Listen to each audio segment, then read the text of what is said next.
So today I am here to talk about all the books that I read during the month of June. June was a fantastic reading month. I read 12 and a half, almost 13 books. I'm going to count it as 13. So that was fantastic. It's probably the most books that I've read in a month, I think even this year so far. So that was fantastic. I am going to start talking about my favorite book and my least favorite book and then move on into all the others. So my favorite book this month had to be Beach Read by Emily Henry. I was obsessed with this book. This is a rom-com. The cover really depicts kind of like a summery ocean beach vibe, but this takes place at a lake, like in the forest. So keep that in mind when you're reading this. I was expecting a little bit more like ocean beach, and this is like lake beach. I was just blown away by this book. It was so cute. I loved the main characters. Let me tell you what it's about before I forget. So this is following a writer, and she has found out some like secret things about her dad when he died, and finds out that he owned a lake house at this town that she had no idea about. Now she's very like down on her luck. She is on deadline for her next book, but she is like having major writer's block. So she thinks like, well, a free place to live, might as well go do that while I try to work on my next book, and it might be good to get kind of like a reset in her environment. So she goes to this lake town and stays at her dad's lake house, and the next door neighbor is also a writer, and he is also having writer's block. Over a course of events, they end up deciding to switch genres, so he's going to write a romance book and she is going to write a literary fiction book. The male protagonist's name is Augustus, and I loved him. I think I must have like a thing for characters named Augustus because Augustus Waters in Fault in Our Stars, I have loved him since I was like 15, so I think I just have a thing for characters named Augustus, but he is just like my ideal romance male lead. And our female protagonist's name is January, and I really enjoyed her perspective a lot. She was really fun, but just very realistic, not like super over the top. They were kind of the Grumpy and Sunshine trope, but kind of toned back, like a more realistic version of Grumpy and Sunshine than like super like cartoony or anything. But I just loved where the story went. I of course gave this 5 stars. I'm definitely looking forward to picking up a physical copy. I was sent an e-copy by Berkeley Books, so thank you so much Berkeley for providing this. I absolutely loved this, and I hope Emily Henry writes more adult romance in the future. Then my least favorite book of the month was In Cold Blood by Truman Capote, and I am so sad about this because this is a very highly acclaimed true crime novel, but I just didn't really connect with it really because of this one fact. So this is written in a fictional style, so it is nonfiction, but it's almost like a movie adaptation of a book, but just in book form. So there's a lot of like conversation specific stuff that I just felt like, how did he know any of this? Because like it's not something that he would have gotten from just reading like the case files or anything like that. I would have liked it more if it was like a true account of the events rather than like his take on it. I did some research on this book later, and I found out that that is like a criticism of this book. Like some people who are actually involved in the case said like, yeah, that didn't happen, that was like over dramatized, and that's just how I felt reading it. So I think that this was probably my least favorite book of the month. So I'm going to start off with the 2 arcs that I read this month, and the first one was Far From Normal by Becky Wallace. This is a very short YA contemporary romance. This is following a girl who's like very clumsy, that whole kind of vibe where like everything bad always happens to her, and she ends up getting a summer internship at her aunt's PR firm, and she thinks this is like her big chance to really like prove herself. She goes to Chicago for the summer internship, and that is what this whole book is following. It doesn't follow anything previous to that. And she meets a famous teen soccer star, and she kind of has to help with the PR for him and repair his reputation because he kind of has like, you know, a bad boy reputation. And she ends up like, you know, finding out, oh, there's more to him than that. I ended up giving this one a 3.5 out of 5 stars. I really enjoyed it, and I thought it was so cute and so fun. The perfect summer contemporary. So if you are looking for more of those to add to your TBR, definitely would add this one. It did get pushed back from its original release date. It was supposed to be released in May, and it got pushed back to September 22nd. So you'll have to keep an eye out for it on shelves more towards the fall. But I really enjoyed this book a lot. It wasn't like 100% perfect, or it didn't like blow me away, so I ended up giving it a 3.5 stars. So not quite a 4-star, but not quite a 3 either. It was very good, very fun, super short too, so I definitely would recommend picking this one up if you're just looking for something quick to read. Thank you so much to Page Street for providing me with an arc of this one. I'm so excited that I was able to read it a little bit early. Then my third and last arc that I read this month was Agnes at the End of the World by Kelly McWilliams, and I loved this book too. I gave this one 5 stars also, so this was like in competition with Beach Read for being being my favorite book of the month. Both of them will probably end up on my favorite books of the year, but I just was obsessed with this book. This is following a girl named Agnes, and she is in a fundamentalist Christian cult, and where they have like a prophet, you know, that whole deal. She's got a bunch of siblings, and this is following a dual perspective between her and her younger sister. As her sister kind of has a little bit more of a rebellious side, she is very stick to the rules. But when it comes to her younger brother, who she found out has diabetes, she's kind of sneaking for treatment for him. But other than that, she's very, very strict with the rules. She has to escape the cult to be able to save her younger brother, and so now she's venturing into a post-apocalyptic society. I really liked all of the characters in this book. They all were so interesting to read from. Their progression too was just something that was so intriguing to me, and I loved seeing the outside world and how she perceived it from somebody who has grown up in this cult. I thought that that was so interesting. The plot was excellent as well, so I highly recommend picking up this one if you haven't already. If it sounds intriguing to you, I definitely would pick this one up, and I thought it was 100% worth the read. Speaking of cult books, I also read After the Fire by Will Hill this month. This is a book inspired by the Waco, Texas siege that happened in the early 90s of a fundamentalist Christian cult there. This book follows a dual timeline, so it's following a before the fire and an after the fire, and from the perspective of a girl who was able to escape from the cult. In this fictional scenario, all of the kids escaped the cult where the adults did not, and in real life it was the opposite. Some adults were able to escape, but all of the kids did not. So this is the opposite of that. So one timeline is following the events leading up to the fire that destroyed this cult, and then the second one is the main character as she's in protective custody and being interviewed by the FBI and stuff to try to figure out what happened and what was going on in this cult, if there was illegal activity or something like that. I did really enjoy this book. I gave it a 4 out of 5 star, but it didn't quite hit like the emotional level that I would have liked it to hit, based on the subject matter and what I was expecting of it. I thought it was going to be a little bit more like intense. It didn't really get to be that way for me, but I did really appreciate the inspiration behind the book. The Waco siege is something that I was a little bit familiar with before reading this book, but it was interesting to kind of get a perspective of like what it could have been like and what people could have felt like leaving the cult. I also read Love and Luck by Jenna Evans Welch, and I loved this book too. I gave this one a 5 out of 5 star. Obsessed with it. I read some really great books this month, which was a shocking surprise for my last couple months where I haven't really been enjoying much. So I was really happy to find a few that I really loved reading, this being one of them. This is following a girl where her and her family are going to Ireland to visit her aunt for her aunt's wedding.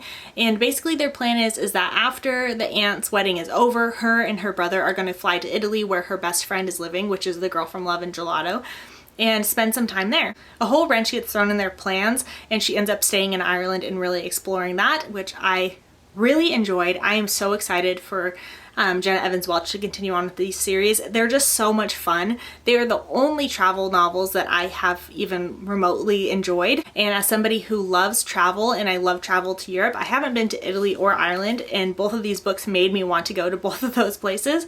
So I'm really excited for her to write more in this series. I think she's only writing one more, but I wish that she would just continue on and write a billion books about Europe because they are just perfection to me. Then another book I really enjoyed was Every Exquisite Thing by Matthew Quick. I gave this book a 4.5 out of 5 stars.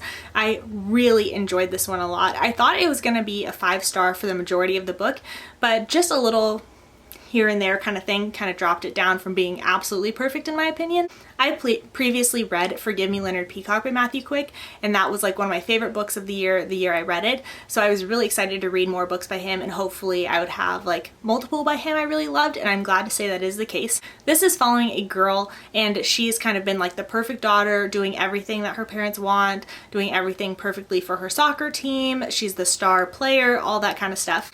But when a teacher gifts her a cult classic book, it basically changes her perspective on the world, and she kind of starts feeling like maybe I don't need to do everything everyone wants me to do, and I need to like kind of forge my own path. It reminded me a lot of The Perks of Being a Wallflower mixed with The Fault in Our Stars. I thought that that would be like the most accurate way of describing this book that I could.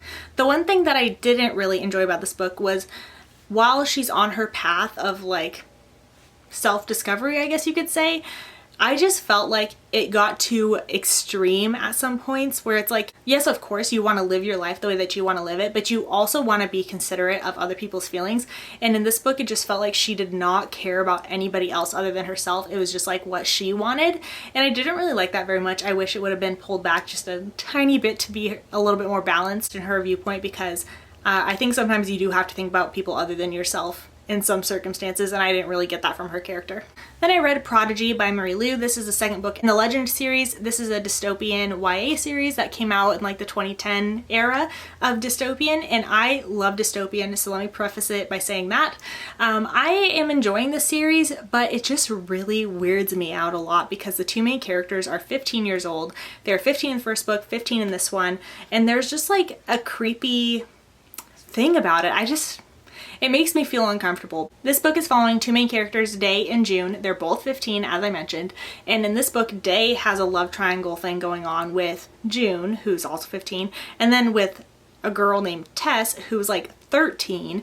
And then June has her own love triangle thing going on with Day, who's 15, and then another guy who's like 21 or 22 or something. And it just made me feel so weird. And there's all these things in here that made me feel very strange.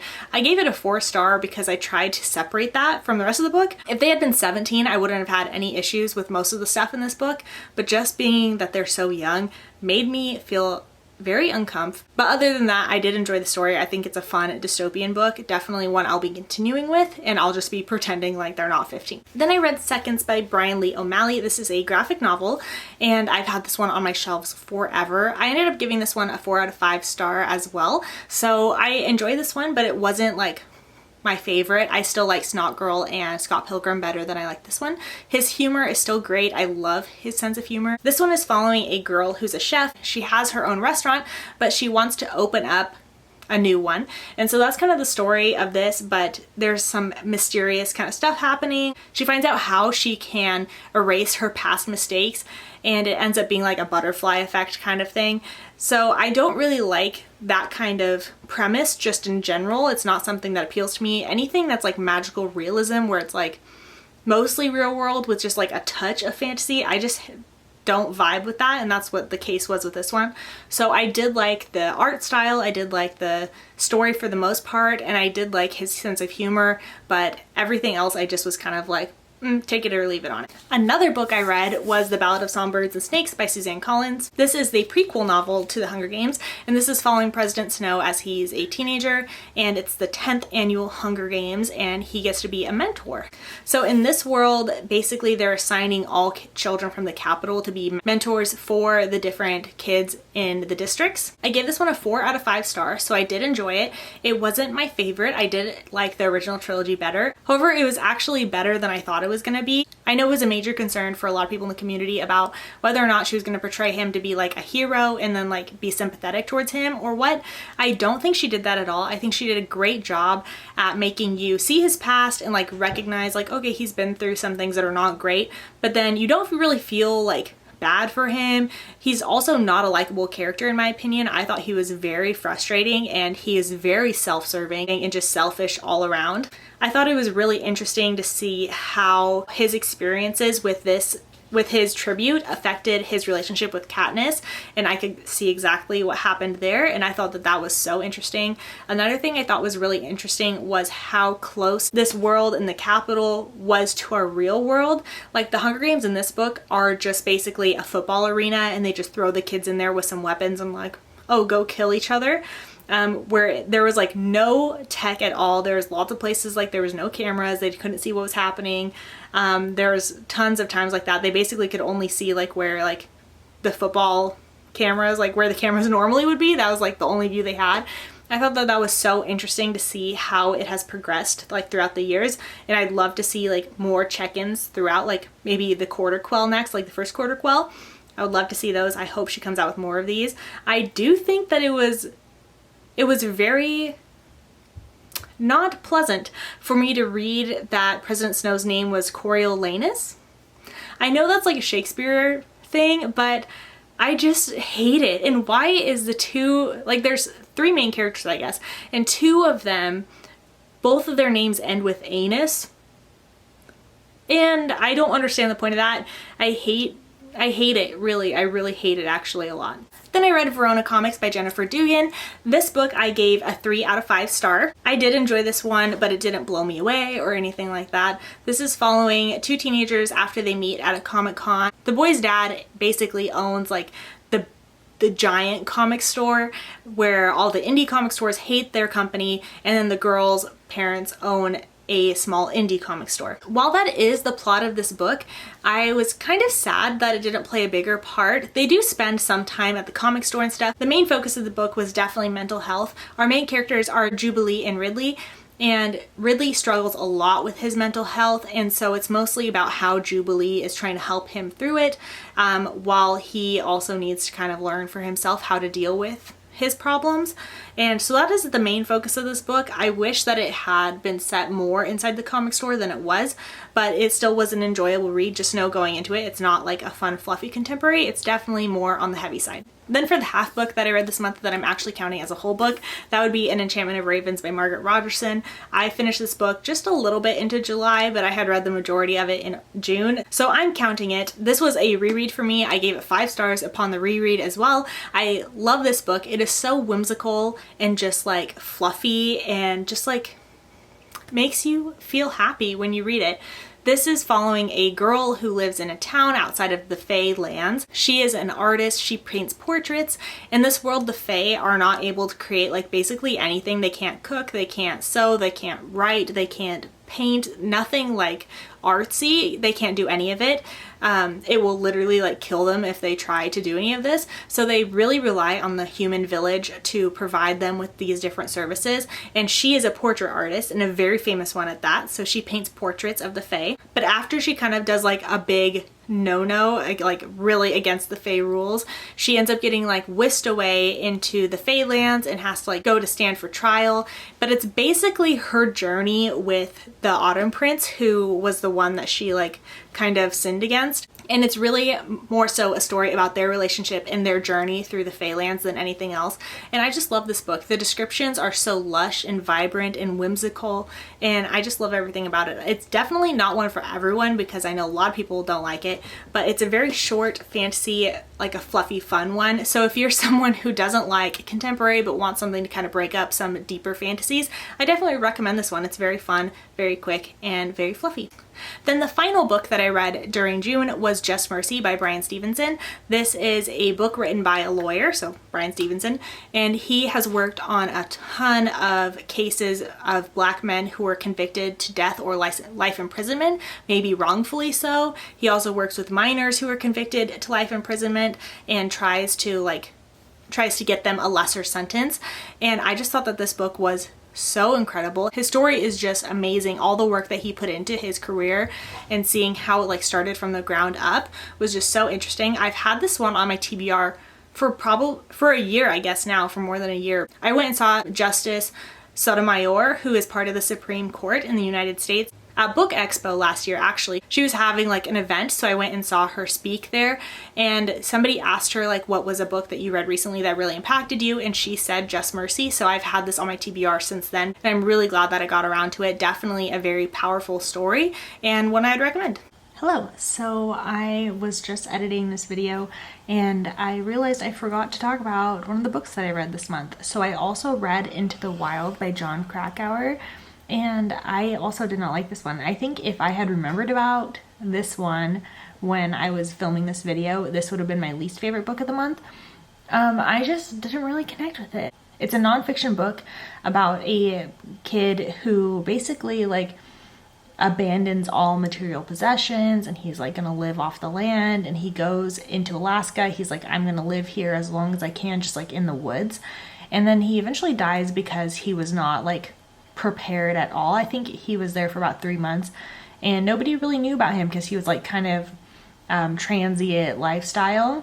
And this reporter, Jon Krakauer, had like a weird fascination about this guy's story, so he was trying to like find out more about him and whatnot, and I just didn't like it. I didn't really like the way Jon Krakauer told it, and I also just didn't like the kid's story. I just felt like it was kind of ridiculous and a little bit dumb. So I didn't really like this one this much. I'm definitely still interested in reading other books by Jon Krakauer, but this one just was not my thing. Alright guys, so that is all the books that I read during June. It definitely was a huge wrap up this month, which I was so happy about. Hopefully July will continue on with this like trend because it was great reading. But thank you guys so much for watching this video. Make sure to like it down below and subscribe if you would like to, and I'll see you in my next video. Bye!